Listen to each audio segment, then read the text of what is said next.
I thought I'd share a little story with you today. I'm going out here to put some water in the water hole, change the disc. 5-gallon bucket of water is heavier than you think it is.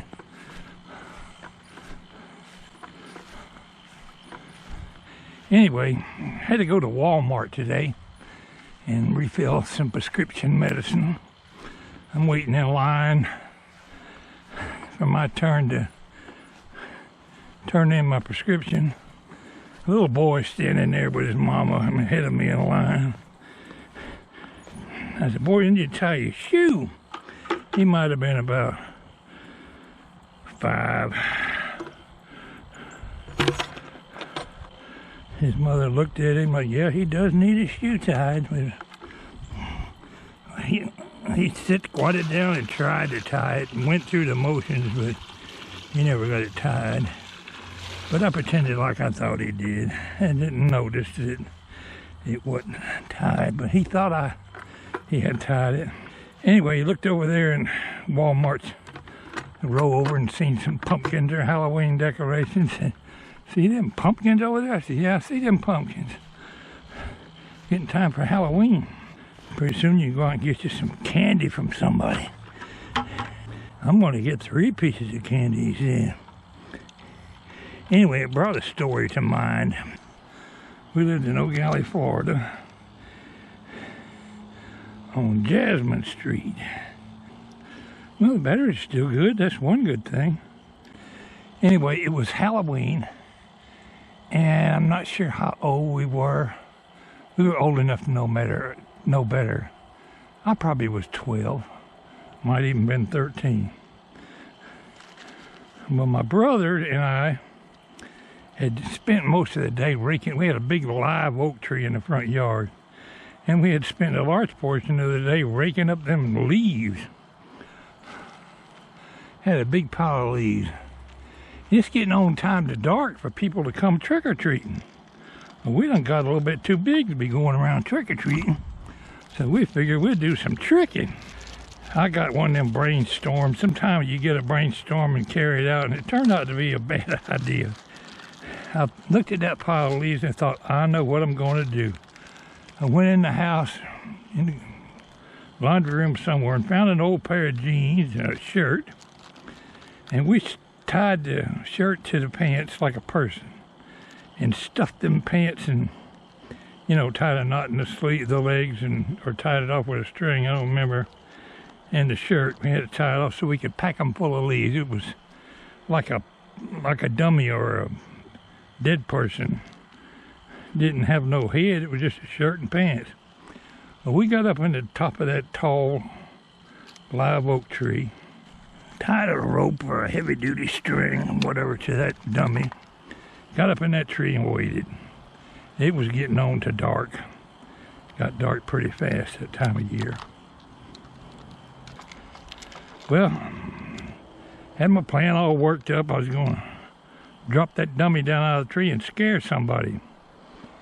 Well, wasn't long. Coming down the sidewalk was this lady. She might have been 30.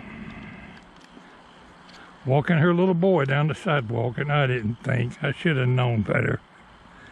I waited until they were almost upon me, and I lowered that dummy down out of the tree, and my brother made a noise like, woo! Well, the kid screamed, ah! He's standing there screaming like hell. Dropped his little bowl of candy all over the sidewalk, and all I seen from Mama was taillights. She was running down the sidewalk, don't run off and left her kids standing there. She got as far as the street light, which was about as far as from here to the corner of my house over there, and stopped and realized what she'd done. She ran off and left the kids, so if there was some kind of booger man out there, she not deserted him. He's still screaming like hell. I thought, I'm going to be in trouble if I can't resolve this situation. I jumped down out of the tree and helped him gather up his candy. I said, there's your mama right down there. You better go catch her. We grabbed up our dummy and disappeared. That was a bad thing to do.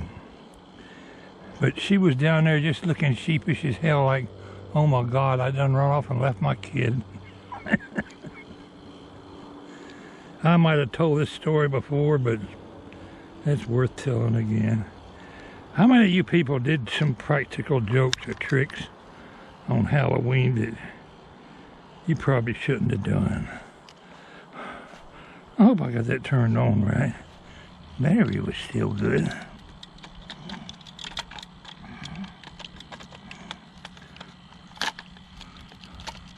I gotta make a better bracket to hang these cameras from. Last couple of days, all I got was the deer and the raccoon. The fox has not showed up lately. I got one picture last night of an armadillo drinking out of this thing. He climbed up there long enough to get a drink of water. One of my viewers called him armadillo a possum on a half shell.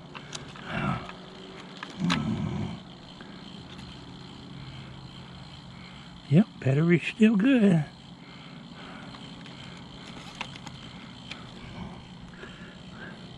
We'll go in and put these on the computer. Anyway, that was about the end of my practical joker days. I felt guilty as hell for what I had done, but there wasn't no turning back. I was afraid the old lady, would go home and get her husband and come down there and beat hell out of me.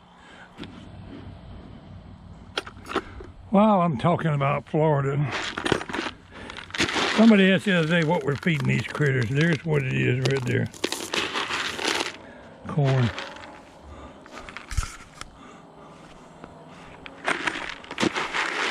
While I'm talking about Florida, I'll just add a little bit to my story here. I looked on Google Maps last night at the old neighborhood, and other than the fact that people have did some remodeling on the houses in that neighborhood and made it look real nice, still the old 1950s built houses there. You wouldn't know it. They're well-built cement block houses. But we lived on, I'm not going to give the street address, but we lived right at the junction of Jasmine Street and Orange Street. We were actually on Jasmine Street. Originally it was known as Hibiscus Court, and they changed that sometime in the 60s. I bet most people in Florida don't know it used to be Hibiscus Court. I think I was about 13 or 14, and me and my brother come from the country in South Georgia. We was country as you can be. We fit in that neighborhood and with them other kids around there about like a square peg in a round hole. We had our own way of thinking and doing things.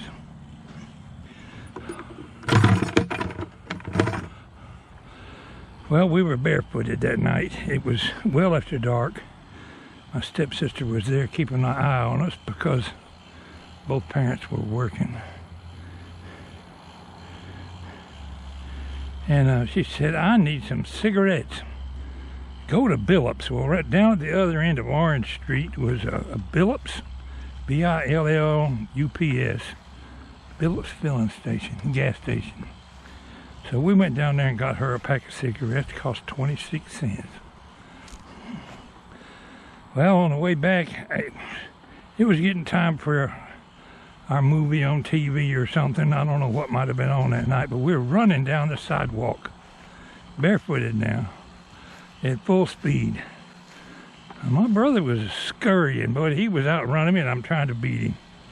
And he's about as far ahead as here to that oak tree, pulling away from me. And about that time, I'm in full stride. You see my foot going up. See my foot going out like this. I looked down just before I stepped on it, and it was the bottom of a Coke bottle about this tall, broke off, and the whole bottom was sitting there with jagged edges all the way around it. And I was already on the downward go. All I could do was try to lighten the weight on my foot when I hit it, and kind of collapsed onto the right side. Otherwise, I probably would have cut my whole foot off. But it sunk in all the way to the bone.